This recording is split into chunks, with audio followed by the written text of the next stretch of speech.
Merhaba örgü severler. Bugün sizlere hem örmesi çok kolay ve pratik hem de çok kullanışlı bir telefon çantası yapımıyla geldim. Şöyle yakından detaylarını göstermek istiyorum. Ben sapını da kendim ördüm.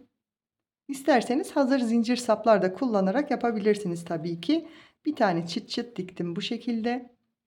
Ve emin olun bir günde örüp tamamlayabileceğiniz bir model. Bütün detaylarını, kullandığım ipliği, malzemeyi, ölçülerini video içinde bulabileceksiniz. Eğer hazırsanız hemen modelin yapımına başlayalım. Çantanın yapımına geçmeden önce kullandığım iplik ve tığ hakkında bilgi vermek istiyorum. Ben çantamı polyester makrome iplik kullanarak öreceğim. Şöyle göstereyim. 4 numara bir iplik. Bunu da 3,5 milim tığ kullanarak örüyorum.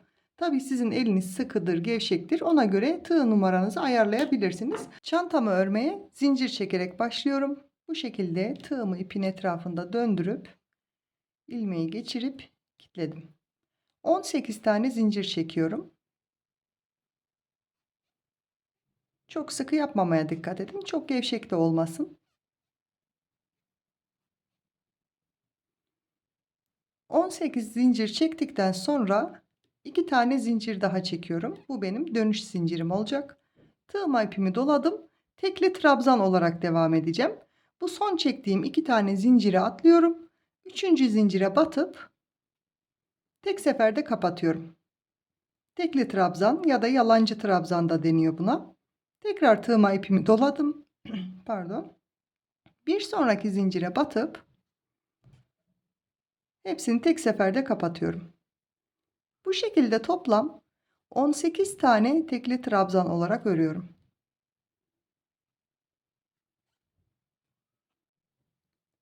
Sıranın sonuna kadar toplamda 18 tane tekli trabzan yaptıktan sonra 1 2 zincir çekiyorum ve örgümü döndürdüm. Tekrar tığıma ipimi doladım. İlk trabzanın tepesine, yani bu iki zincire batmıyoruz. İlk trabzanın tepesine yine tekli trabzan örerek devam ediyorum. Burada saymayı ihmal etmeyin. Çünkü belki çektiğimiz zincire batarız, kaydırma yaparız falan. Yine 18 tane tekli trabzan olarak sıramı tamamlayacağım.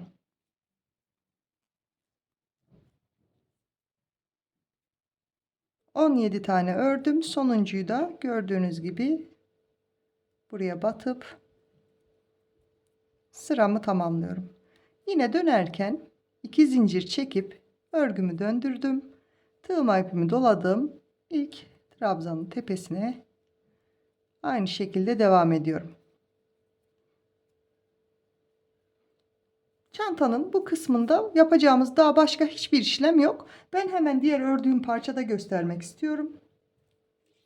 Çok kolaylıkla örebileceğiniz bir model gerçekten. Şunu oturup bir saat bile sürmeden tamamlayabilirsiniz.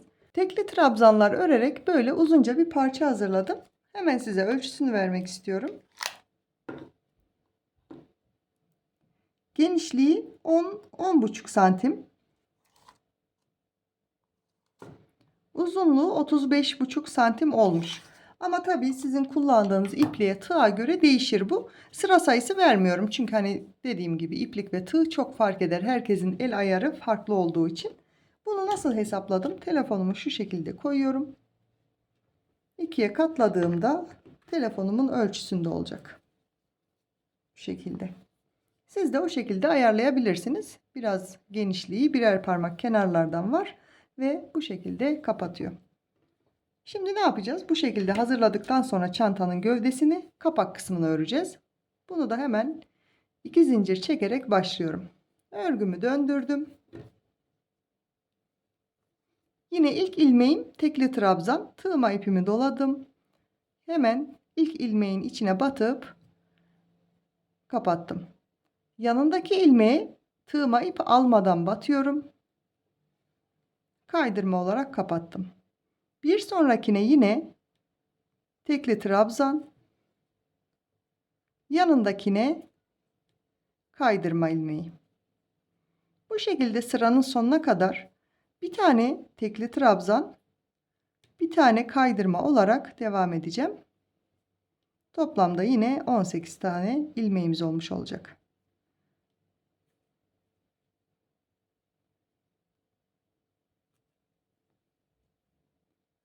Sıranın sonuna geldiğimde son ilmeğim kaydırma ilmeği olarak sıramı tamamlıyorum.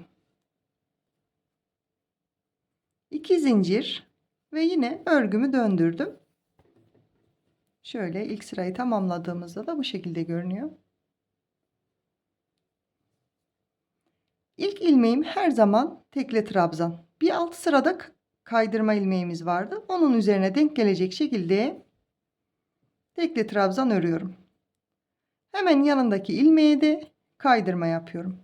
Yani sıraya başlarken tekli trabzanla başlıyoruz. Devam ederken de kaydırma yapacağız. Yani tekli trabzanın üzerine kaydırma ilmeği denk gelecek. Aşağı sırada kaydırma yaptığımız ilmeğin üzerine de tekli trabzan denk gelecek. Tığımı doladım. Bir tane tekli trabzan, yanına kaydırma ilmeği. Çok kolay ve çabuk ilerleyen bir model. Eminim akşam çayınızı kahvenizi içerken yapıp hemen ertesi gün kullanmaya başlayacaksınız yani. O kadar kolay ilerliyor. Hem de bir o kadar da güzel. Gördüğünüz gibi alt sırada tekli trabzan örmüşüm. Hemen onun üzerine kaydırma. Aşağı sırada kaydırma olan ilmeğe de tekli trabzan.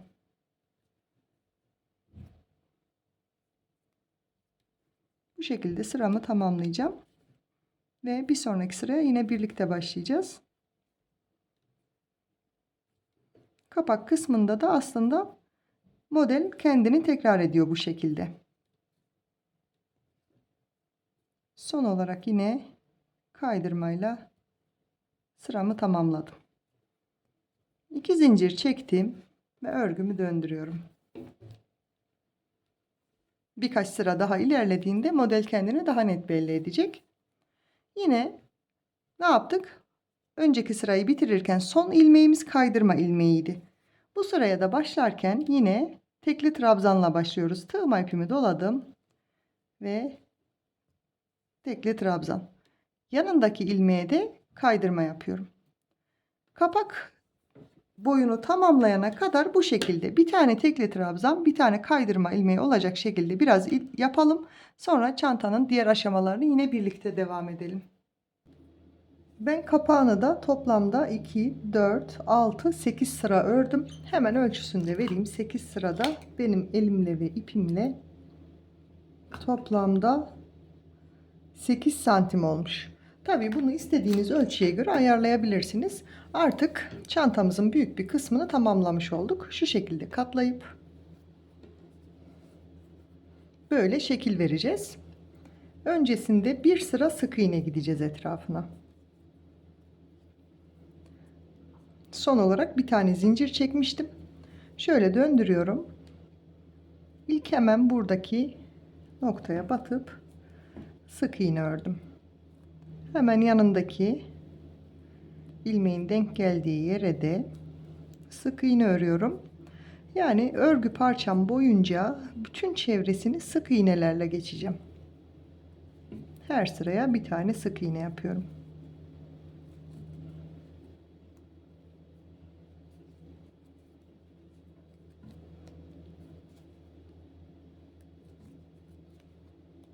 Şöyle göstereyim. Gördüğünüz gibi temiz bir bitiş için bunu buradan başladım. Böyle gelip bütün 4 etrafını da sık iğne ile tamamlayacağım. Ben çantamın 3 tarafını sık iğnelerle çevirdim. Az önce 4 tarafı demiştim ama şu görüntüsü hoşuma gittiği için şöyle yakından da göstereyim. Bu görüntüsü hoşuma gittiği için bu kapak kısmının uç tarafına sık iğne yapmadan ipimi kapatıyorum. Bir zincir çektim ve ipimi sabitledim. Bunu içten gizleyip çakmakla yakmayı unutmayın. Şimdi çantamızın şeklini vermeye geldi sıra. Şöyle katlıyorum. Burası kapak sırasını başladığımız yer. Oraya böyle denk gelecek şekilde şöyle çevirdim. Bu hemen köşedeki ilmeğime geçeceğim. Tam yerimi ayarlayayım. Evet. Bu birleştirmeyi kaydırma şeklinde yapacağım. Bu şekilde parçaları bir araya getirdiğimde şöyle ilmekleri görüyorsunuz. Birbirine bakan tek kanatlarını alıyorum. Ve ipimi oradan geçirdim. Bir zincir yaparak kilitliyorum sabitlemek için. Şöyle hatta bir turda döndüreyim. Hemen yanındaki ilmeklerin de aynı şekilde birbirine bakan taraflarına batıp kaydırmayla devam ediyorum. Kaydırma işlemi yaparak birleştirmek istemiyorum diyorsanız dikerek de birleştirebilirsiniz. Bu şekilde aşağıya kadar birleştirmemi tamamlayacağım. Birkaç tane yapıp size göstermek istiyorum nasıl göründüğünü.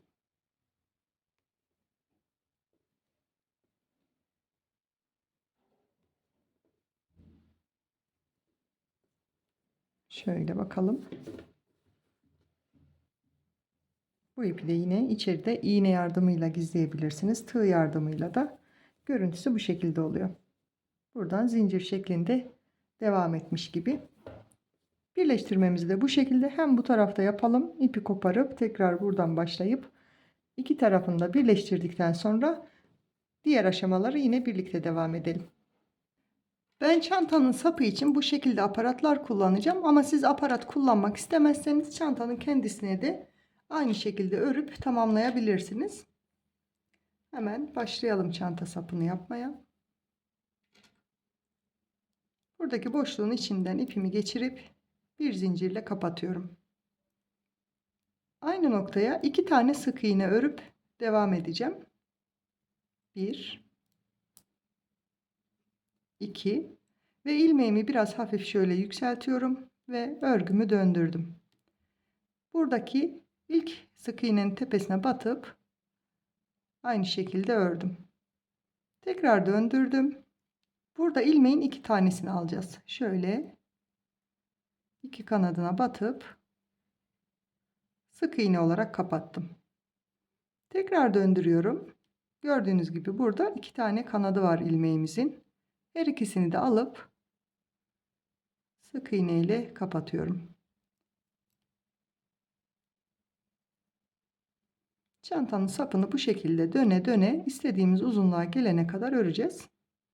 Ben kendi boyuma göre örüp hazırlayacağım.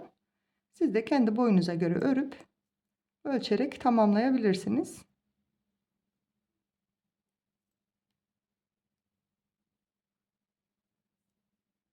Ben çantanın sapını 1 metre 10 santim kadar ördüm. Makrome iplik olduğu için esneme payı da verdim ben buna. Siz de kendi boyunuza göre ölçüp ne kadar uzunlukta istiyorsanız o kadar örebilirsiniz. Hemen diğer ucuna da aparatımı ekliyorum. Aldım. Bu şekilde halkanın içinden geçip sık iğne ile kapattım. İkinci sık iğnemi de yaptıktan sonra ipimi keseceğim.